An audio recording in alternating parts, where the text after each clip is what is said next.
Bigos es como algo corto para decir bigotes. Ya ven que a los mexicanos se les identifica por el bigote.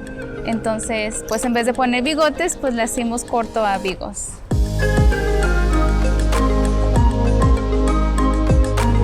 Se llama Bigos Mexican Restaurant. Es comida mexicana y aprendió mi esposo trabajando hace 20 años en un restaurante mexicano, también en el estado de Missouri. Vamos a viajar alrededor de la ciudad donde vivimos, que se llama Salem, Missouri.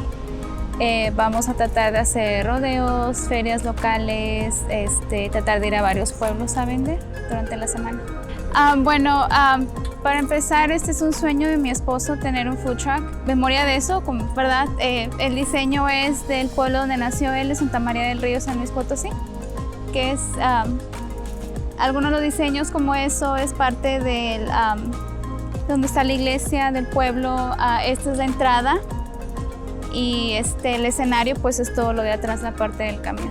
Bueno, fuimos recomendados por otras 3 personas más que han trabajado con ustedes, amigos y un pariente mío, que creo que ya le han hecho 2 camiones a él y a 2 amigos más, 1 a cada uno. Bueno, pues que todo lo que se propongan en esta vida que se puede lograr con mucho esfuerzo y trabajo y dedicación.